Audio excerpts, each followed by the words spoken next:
Magandang araw po, welcome po sa aking channel of 9 TV. Patalasasan po, meron po ba kayong mga properties na napapabayaan or non-performing assets? Plan nyo ibenta, pero wala kayong oras pagbibenta nito. Kung ito'y pagkakatiwala nyo po sa amin, tawag lang po kayo sa aking numero, usap po tayo, gawan ko po ng video for free. Yes, libre po, wala po kayong babayaran. Tutulungan pa namin kayong mabenta ang inyong property. Kami na po bala sa marketing, sa boosting or paid ads. Even sa tripping, hindi na po kayo mapapagod sa pag-entertain ng mga buyers. Kami na po bala sa lahat. Tawag lang po kayo. Nandito po tayo ngayon sa Bacoor, Cavite kung saan meron po tayong bagong video presentation. Isang brand new house and lot na may lot area na 104 square meters. Ito pong bahay ay may floor area na 148 square meters. Tungkol naman sa dokumento nito, ito po ay titulado, buhay po ang may-ari, kaya wala po kayong maging problema sa documentation o sa transfer ng title. Kung ang interested buyer po ay nasa Amerika, mas mapapabilis po ang inyong transaksyon gawa ng nandyan din po si owner. Ito po yung covered carport o garahe na kung saan naka-tile flooring at dito po sa gilid ko yung main gate. Sa dulo po ay merong access gate na papunta naman sa covered lanay hanggang dun sa setback o service area nitong bahay.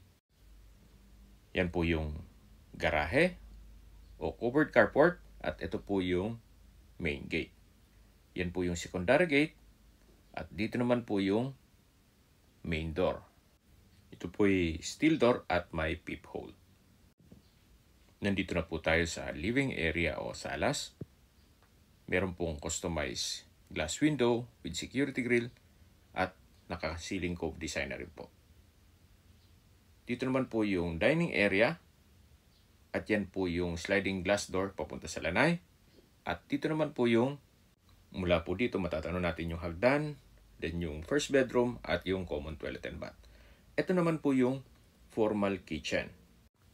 Naka-tile kitchen countertop, meron pong double stainless sink with faucet, wall-mounted aluminum kitchen cabinet, range hood, gas range, drawers at storage ng kitchen utensils. Ito naman po yung common toilet and bath. Maayos naman po ang toilet fixtures, may bathroom countertop, bathroom cabinet, vanity mirror, from floor to ceiling na tile bathroom wall, at meron pong overhead shower. Meron na rin pong exhaust fan. So mula po dito sa common toilet and bath, balik po ulit tayo dito sa area ng formal kitchen.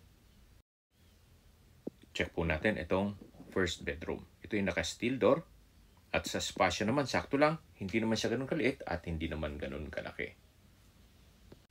Meron pong drawer and dresser, may vanity mirror at from floor to ceiling po ang wardrobe. Naka-tile bathroom wall na rin po ito. Kung meron po kayong PWD or senior citizen sa pamilya, ito po yung para sa kanila. Or kung wala naman, pwede rin po itong maging maid's room. Yan po ulit yung formal kitchen. At dito naman yung dining area. At dito po sa dulo yung living area na napakalaki po ng espasyo at yung main door. Dito naman po yung sliding glass door na papunta dito sa covered lanay. Then pag dumiretso po sa dulo ay dito naman yung service area na kung saan meron po itong countertop, tiled sink and faucet. Sa dulo po ay may pwesto ng washing machine. Yan po yung likod ng bahay at spandrel po ang outdoor ceiling. Yung nakikita nyo pong steel gate, ayan yung papunta sa garahe. Balik po ulit tayo dito sa loob. So ito po yung dining area. At dito po sa katabi ng hagdan ay meron pong storage. Samahan niyo po ako, akyat po tayo. Meron po itong staircase window. Then pulido po ang pagkapintura dito sa staircase wall. At dito na po tayo sa family area. Malaki naman po ang espasyo nito. Yan po yung mga kwarto. At meron pong outlet sa gilid, meron pong glass window, at yan po yung hagdan na kung saan dyan tayo galing kanina. Check po muna natin itong first bedroom dito sa second floor. Ito yung naka steel door, meron pong drawer and dresser, vanity mirror, center lamp, tile flooring, meron pong mga outlet sa gilid nito. Meron na rin pong malaking glass window with security grill. At hanggang dito po ang wardrobe. Labas po tayo. Yan po ulit yung family area at ito naman yung common toilet and bath. Ganun din po. Naka metal door. Meron pong bathroom countertop. Vanity mirror. From floor to ceiling po ang tile bathroom wall. May overhead shower. At maayos din po ang mga toilet fixtures nito. Labas po tayo. Yan po ulit yung family area. Yan yung first bedroom. At dito naman yung ibang kwarto. Yan po yung master's bedroom. Pero check po muna natin itong pangatlong kwarto. Na kung saan sa spasyo malaki. Meron pong dalawang sliding glass window with security grill. Meron din pong wardrobe. May drawer and dresser. At vanity mirror. Naka-tile flooring na rin po ito. At steel door. So, labas po ulit tayo.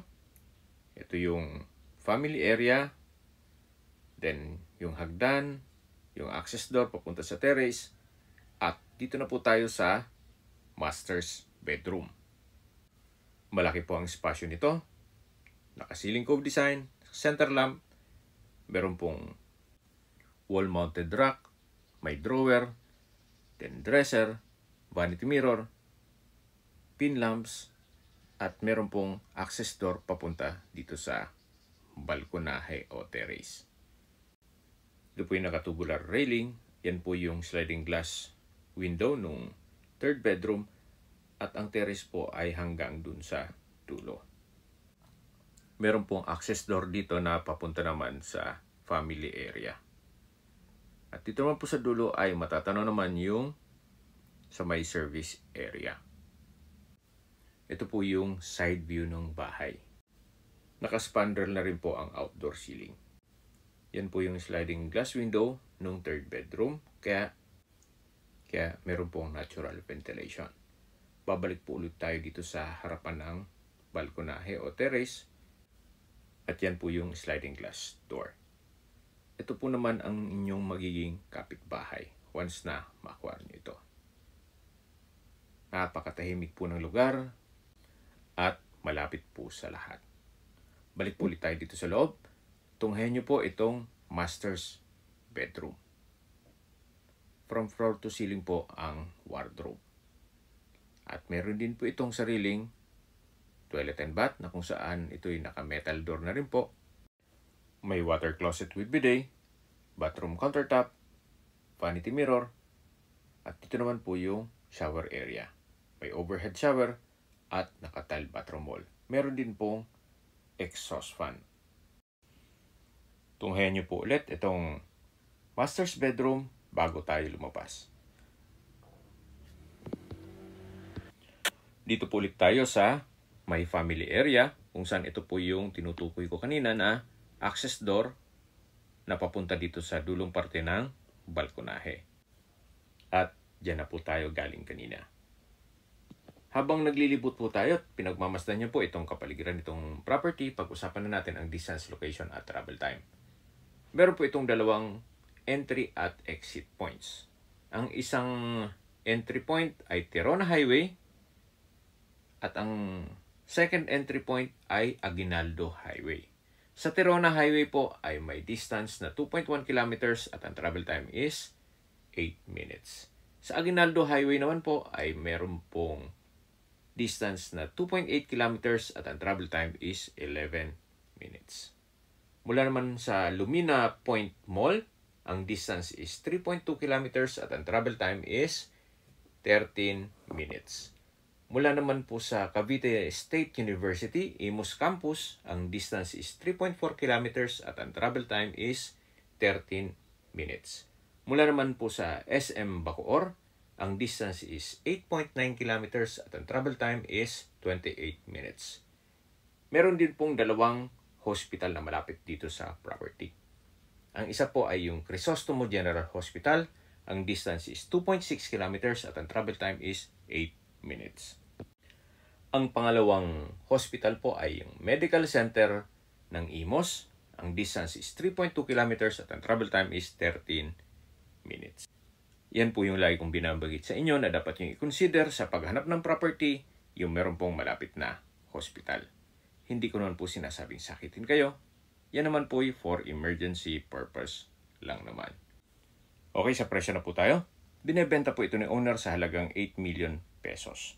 Kung may mga katanungan po kayo, tawag lang po kayo sa aking numero. At sa mga kababayan naman natin nasa ibang bansa, meron po akong Telegram. Sa mga iPhone user man may iMessage. Meron din pong Imo, Skype, Viber at WhatsApp.